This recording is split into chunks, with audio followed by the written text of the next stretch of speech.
अस्सलाम वालेकुम जी, this is लाइवा अब्बासी। और आज बहुत बिजी थर्सडे था। It was a very busy Thursday. मुझे लगता है लेबर डे सिर्फ आम लोगों के लिए था, क्रिकेटर्स के लिए नहीं था।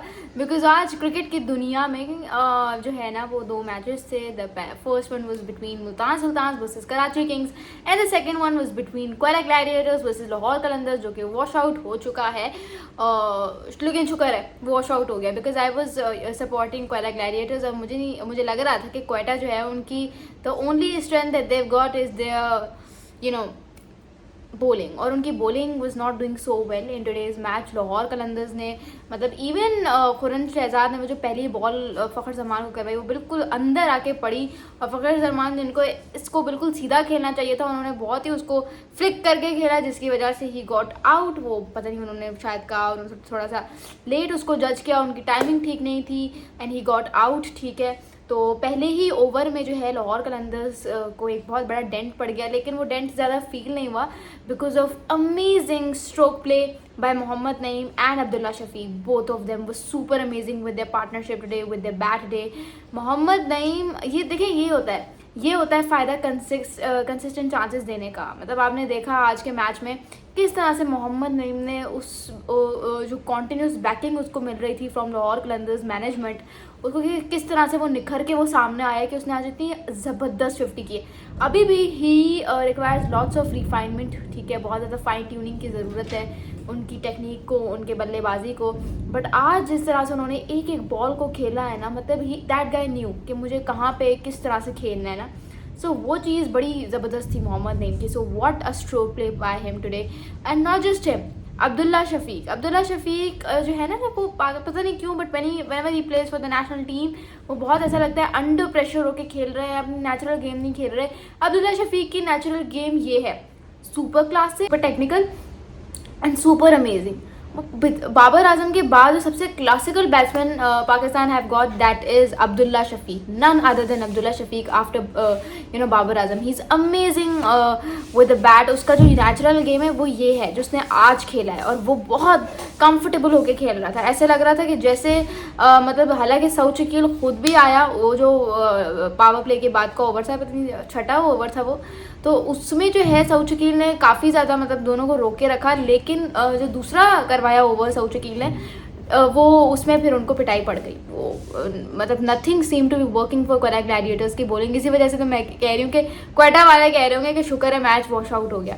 वो जो विकेट गिरी थी ना डैरिल मिचेल की, जहाँ पर मुझे लगा कि हाँ भाई अब पलड़ा थोड़ा सा क्वेटा की तरफ जा रहा है, फ़ौरन आंधी आ गई और मैच जो है ना मैंने कहा कि बस गया। The question that I wanted to ask from all of you that is कि मुल्तान सुल्तान इस टूर्नामेंट से बाहर क्यों हुई है, क्या वजह लगती है आप लोगों की?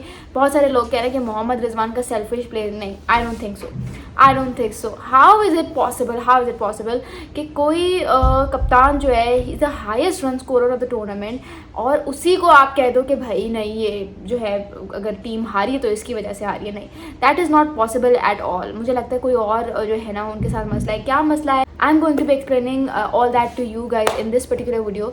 बट मुझे आप लोगों ने कमेंट्स में ज़रूर बताना है कि आप लोगों को क्या वजह लगती है। मुझे लगता है कि देखिए ना, एक ऐसी टीम जिसने 2021 में फाइनल खेल के दे बिकेम चैम्पियंस। ठीक है, 2022, 23, 24 का फाइनल खेला है इस टीम ने। ठीक है, और इन्होंने बहुत क्लोज फाइनल्स हारे हैं। ठीक है, 2 मेरे ख्याल से फाइनल्स होंगे जो उन्होंने चोक करके आ रहे हैं, एक तो बड़ा क्लोज गया था। और मतलब इन 2021 से लेकर 24 तक इनकी टीम आप कह सकते हो कि कोई इतनी ख़ास टीम नहीं थी। ठीक है, इसमें they always went with those mediocre bowling attacks. ठीक है, जिसको मोहम्मद रिजवान की यूटिलाइजेशन ने ज़बरदस्त और स्टैंड आउट बनाया। आप देखिए पिछला सीज़न ही उठा के देख लें, जो टॉप 3 लीडिंग विकेट टेकर्स थे उस सीज़न के, वो मुल्तान सुल्तान के थे। ठीक है, हाईएस्ट विकेट टेकर पहले अब्बास अफरीदी था, उससे पहले उसामा मीर था। ठीक है, तो इट वॉज मोहम्मद रिजवान की बॉलिंग यूटिलाइजेशन, इट वॉज इस मोहम्मद रिजवान की कप्तानी जिसने इस मीडियोकर बॉलिंग अटैक को स्टैंड आउट बनाया।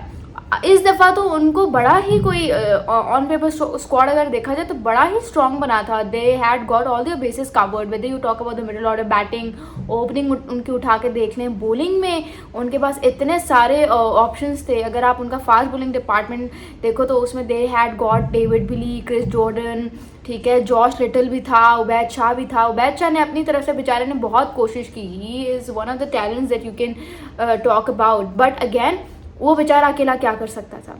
वो अकेला कुछ नहीं कर सकता था. ठीक है, स्पिनर्स में आप देखो उसामा मीर है, इफ्तिखार अहमद है, माइकल ब्रेसवेल. आप सोच भी नहीं सकते वो बंदा कितना ज़बरदस्त ऑलराउंडर है. बट मुझे लग रहा है खुशदिल शाह की बजाय जो माइकल ब्रेसवेल को मुल्तान ने लिया, खुशदिल शाह उससे ज़्यादा अच्छा कर गया यार पूरे सीज़न में. आप देखो with the bat, with the ball, he has improved himself a lot. आज भी आप देखो with the bowling, with the bat, he was extra ordinary. Khushdil was extra ordinary. अब देखो मैन ऑफ द मैच का अवार्ड मिल रहा है हर दूसरे मैच में इसको. तो इसका मतलब बंदे ने अपनी गेम इम्प्रूव की, अपने आप पे बहुत मेहनत की है. तो मुल्तान सुल्तान्स का मुझे लगता है कि वो इस दफ़ा ना एज अ यूनिट नज़र नहीं आया. जो एक उनकी होती है ना, Multan Sultan is very famous for the unity. ठीक है कि एक यूनिट बन के खेलते हैं. बट इस दफ़ा उनकी बॉडी लैंग्वेज बिल्कुल अलग थी. और it might be because of the captain. एक तरह से आप कह सकते हो कि शायद उनका अपना मोराल डाउन है. maybe he is not able to kind of stick the players with each other. एक जेल की तरह नहीं लगे मुझे इस दफ़ा. मे बी एक यूनिट की तरह ये टीम नहीं खेल रही थी because the performances were coming were either from 1 or 2 players. पूरा यूनिट से नहीं आई थी. तो मे बी मुझे लगता है ये इशू है. आप लोगों को क्या लगता है मुझे कमेंट्स में ज़रूर बताइएगा. उसके अलावा Karachi Kings totally different form में नज़र आ रहे हैं. ठीक है, कराची किंग्स में आपको एक बड़ा मज़ेदार स्टैट्स पढ़ रही थी मैं कहीं पे. वो ये था कि भाई जब से पीएसएल शुरू हुई है, 2016 से पीएसएल शुरू हुई है, तब से लेकर आज तक 10 साल हो गए हैं. कराची किंग्स ने सिर्फ 4 दफ़ा 200 स्कोर किया है. सिर्फ 4 दफ़ा. ठीक है, 10 सालों में Karachi Kings have just scored 200 run just 2 times. ठीक है, 4 टाइम्स सॉरी. और इन 4 टाइम्स में से 2 बार इसी सीज़न में आ गया, and that too against Multan Sultan. तो हर टीम का डाउनफॉल आता है, लेकिन मुल्तान सुल्तान जैसा डाउनफॉल मैंने आज तक किसी टीम का नहीं देखा. मतलब सलमान इकबाल ने ना पूरा बदला लिया है मुल्तान सुल्तान के ओनर अली तरीन से. वो जो अली तरीन ने ताना मारा था ना कि जीतो पाकिस्तान में लेके जाओ, वाटर कूलर दो, पूरा बदला लिया है सलमान इकबाल ने. उसके अलावा मेरे ख्याल से आज के वीडियो यहीं पे ख़त्म करते हैं. बाकी रही बात Ricky Ponting, Punjab super Kings के ओनर रिकी पॉन्टिंग, ओनर नहीं हेड कोच उनके हैं. उन्होंने कहा है कि भाई हमें बड़ी मुश्किलात का सामना करना पड़ा है इस दफ़ा रिप्लेसमेंट ढूंढने में, क्योंकि सारे जो ज़बरदस्त रिप्लेसमेंट्स थी वो पीएसएल पाकिस्तान सुपर लीग खेल रही हैं. मतलब उनका कहना था कि उनको जो है बड़ी मुश्किलात दरकार हुई हैं, पेश आई हैं रिप्लेसमेंट ढूंढने में, क्योंकि उनके 2 प्लेयर्स, एक ग्लेन मैक्सवेल और एक लॉकी फर्ग्यूसन, दे वर इंजर्ड. तो उनकी रिप्लेसमेंट्स चाहिए थी, लेकिन सारी की सारी जो ज़बरदस्त प्लेयर है वो पीएसएल में खेल रहे हैं. तो पीएसएल की वजह से जो है जिसे कहते हैं उनको बड़ी मुश्किलात का सामना करना पड़ा. इनडायरेक्टली उन्होंने ये कहा. मतलब पाकिस्तान सुपर लीग ने इन वन वे और अदर नुकसान तो पहुंचाया है, डेंट तो पहुंचाया है इंडियन प्रीमियर लीग आईपीएल को. व्हाट डू यू गाइस से मुझे कमेंट्स में ज़रूर बताइएगा. और बाकी यही है कि भाई अब देखते हैं कि कल क्या होता है. Thank you so much. This is Laiba बाजी साइनिंग ऑफ.